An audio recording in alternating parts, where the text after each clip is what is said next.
Hey everyone, and welcome to Tony for just one more snack. Tony for you. In all the levels of hell, there are but a few demons that hold the title of prince. Encompassing the 7 deadly sins, each of these demons represents the absolute worst ideals a living creature can strive for.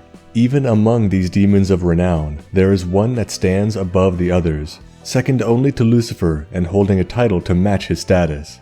The being known as Beelzebub, Prince of Demons. With dominion over the deadly sin of gluttony and oversight of all demons and devils, we can understand he has a very strong influence over the people of Earth. A little carelessness can change the course of your life, and a lack of self-control can lead you down a very dark path. From their origins in old Canaan and their association with the god Baal, to more modern occult interpretations of this horrible demon, let's discuss the Prince of Devils, Beelzebub. This video was made possible by the great people over at my Patreon. If you'd like to support, check the link in the description below. Also, I have a Discord, so if you want to come chat with me and other wannabe theologists, come join and hang out. To understand Beelzebub, we must first understand his domain, gluttony. This sin may seem self-explanatory at first. It's just eating a lot of food, right? Well, there's a lot more to it than that. As one of the 7 deadly sins, it is specifically a desire for food that withholds it from the needy.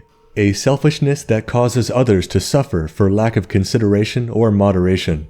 The etymology of the word can be traced back to the Latin word glutire, which means to gulp down or to swallow. The entirety of this sin is focused on the consumption of food, which may seem like a pretty shallow subject to dedicate a deadly sin to. But food has always and will always be one of the most important aspects of human life, stemming from our earliest days as a species. To get deeper into the subject, from the Bible and old religious scholars, they break down gluttony in many different aspects. First, and most simple to understand, is the overconsumption of food. The ability to control yourself and only consume what was necessary for your survival and the survival of people around you was a great skill to have. If you've ever watched a TLC show, you'd know it's shocking how much food can fit in a human stomach, and it can easily lead to the breakdown of a human body if overindulged. The same was true back then as well. The heavier you became, the less productive and effective you are when it comes to serving the needs of yourself, your family, and your country. Being overweight in the olden times would also greatly increase your risk of sickness and disease, much like now, except they didn't have pills to lower your blood pressure or insulin shots. People would literally just die. Another incarnation of gluttony comes from the eagerness in which one takes food, that is to say, the lack of consideration for yourself and others in the pursuit of short-term desire. We've all heard of terms like hangry, which is colloquially understood to be the state of anger induced by being hungry. Our emotions, despite how enlightened we claim to be as a species, are largely based on bodily functions. Whether you've eaten quality food, slept a comfortable amount of time at night, and whether you've exercised recently all have an effect. Hunger can lead a man to do terrible things. Stealing food is even somewhat understandable in cases of extreme hunger for most people. And for extreme examples, in life or death scenarios, even murder. Despite this, temperance and fasting are incredibly important parts of many world religions, from Abrahamic religions like Islam's Ramadan to historical Buddhist practices of meditation for extended periods of time. It's important for a person to overcome the simple base desires of the brain. Many are quick or rash decisions they make and will regret later when they're not hungry. And it isn't limited to just eating one too many pieces of cake. In the story of Jacob and Esau from the Bible, Esau sold his birthright to his brother Jacob for ordinary food, like bread and lentil soup. Granted, him and his father were tricked into doing so, but a sound mind could have seen through the deception. As followers of God or pursuers of a unified spirit, it's important to transcend the base impulses we may have. The urge to consume is a necessity of human life, but through temperance and understanding, you can live within your means and treat your body like a temple. For a long time, there was a link between the overconsumption of food and a lack of moral character. This leads us to another interpretation of gluttony, which is ironically the seeking of delicacies or simply satiating a palate of luxury and decadence rather than necessity. In many households, even today, you eat what you're given, or what is available, no complaining. The same was very much true for people throughout history. Since ancient times, only the rich and wealthy were able to consume decadent food, so in turn, the gluttonous pigs that took advantage of the working peasants were seen as wanting in virtue. To the starving, the idea of turning away good food simply because it doesn't suit your refined palate is seen as incredibly wasteful. And there were always citizens of a kingdom that could do with more food and drink to help them, but the nobles couldn't care less. Simply eating for the sake of eating is to be frowned upon, and the more extravagant the meal, the more wasteful it must be in turn.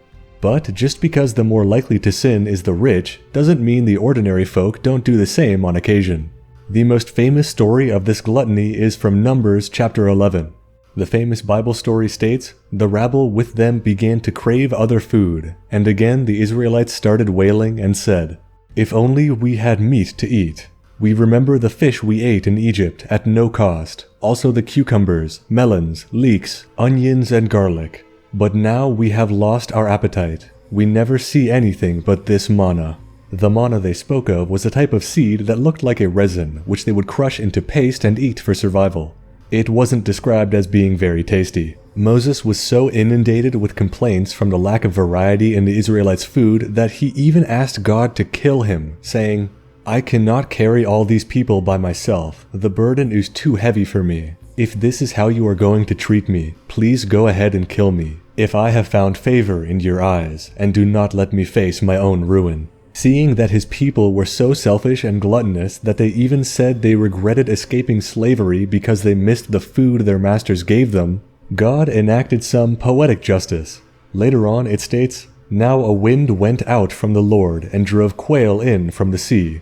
It scattered them up 2 cubits, deep all around the camp, as far as a day's walk in any direction. All that day and night, and all the next day, the people went out and gathered quail. No one gathered less than 10 homers. Then they spread them out all around the camp. But while the meat was still between their teeth, and before it could be consumed, the anger of the Lord burned against the people, and he struck them with a severe plague. Therefore the place was named Kibroth Hatava, because there they buried the people who had craved other food. The name Kibroth Hatava translates to graves of craving. Next time you're feeling picky and refuse food given to you, or think to yourself, just one more couldn't hurt, think again. Be thankful for what you have, and leave enough for the people around you to be happy and healthy. Now on to the demon king of gluttony, Beelzebub, Lord of the Flies. The origin of the name Beelzebub can be traced back to a Philistine god within the city of Ekron.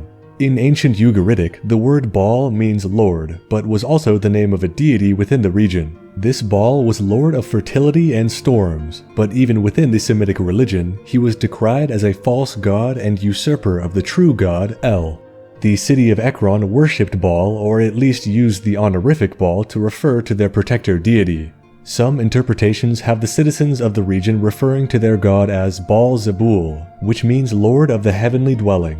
But many people spoke of their interaction with the worshippers of this deity as being very unpleasant. Contemporary works have the Israelites referring to this god as Baalzebub, meaning Lord of the Flies, as a derogatory jab, basically telling them to feed on excrement, if you know what I mean. Even within the Ugaritic texts of this region, they speak of this god expelling flies from his body, so it makes sense. The demon itself does not make many appearances overtly in the Bible. There are only a few instances of the word Beelzebub used, and they are simply as insults used against others, such as when the Pharisee accused Jesus of conspiring with demons to drive out demons from other people. Later on, this once great god of Ekron was adopted as a demon within Judeo-Christian mythology. In the Testament of Solomon, Beelzebul, the original spelling, appears as Prince of the Demons, and it states that he was formerly a leading heavenly angel who was associated with the planet Venus or the morning star. These attributes are often associated with Lucifer himself, which is why many people think Beelzebub or Lord of the Flies to simply be another title given to the Prince of Darkness, but they are very much separate entities. In Christian tradition, Beelzebub is placed high in hell's hierarchy and is said to have been one of the 3 fallen angels alongside Lucifer and Leviathan. Leviathan is said to be the entrance to hell itself, or the Hellmouth. Lucifer is the ruler of hell, and Beelzebub is a close second in command. Chief lieutenant of hell's armies and prince of demons, he is closely associated with the sin of gluttony and the worship of false gods. The most interesting interpretation of this demon in occult literature is the reason he is tied to gluttony in the first place. Many believe that Beelzebub has an insatiable hunger for the suffering and temptation of humans. On many occasions, in demonology as well as historical occult literature, Beelzebub conspires against the leaders of man, like kings and religious scholars, yet he never fully eradicates their belief in the Lord. Once again, within the Testament of Solomon, it states that Beelzebub causes destruction through tyrants, demons to be worshipped among men, excites priests to lust, to cause jealousies in cities and murders, and to bring about war. His hunger to see humans fall to temptation only at the height of their power is insatiable, and Beelzebub makes sure never to fully stamp out the light of hope when his deeds are done. In the Salem witch trials, Beelzebub is the demon cited most often, tempting young women of the time to become witches only for them to be burned at the stake. It can be inferred that the power and temptation that Beelzebub offers was never truly there, but rather a trick of the mind, inciting great sin into the mind of the believer, which will always lead to their downfall and the soul descending into the realm of hell, to be reshaped into a demon led by none other than Beelzebub himself. In Shin Megami Tensei, Beelzebub appears in two distinct forms, first appearing in the series with his human form, an enormously overweight and imposing man wearing the skin of a tiger, while also donning a staff and necklace made of human bones. This incarnation is the representation of him as the god of Ekron, Philistine stronghold and false usurper god of the region. With blue skin and intense vein definition, he looks almost alien and extremely dangerous. His later design portrays him in his true form as the Lord of the Flies, here as an enormous insect still holding the human bone scepter and necklace. The upright demonic fly drapes the tiger skin pelt over his head and curls his body with eyes forward, larvae ready to be spewed out of his backside to give birth to new powerful demons to do his bidding. He is always an incredibly powerful demon of the vile or tyrant race, capable of dealing immense physical as well as magical damage, with even the power to instantly kill a party if you're not prepared. Having two incarnations is an amazing choice for this demon, as he is believed to have two origins, and even two modes of operation. Sometimes depicted as a false god worshipped by man in place of the Almighty, and sometimes as a dark tempter and prince of demons in hell.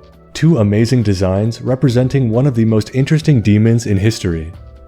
Well, that covers the Lord of the Flies, Beelzebub. Let me know what you think of the breakdown of Gluttony and the Prince of Demons in the comments down below, and while you're down there, leave a like and subscribe if you haven't already.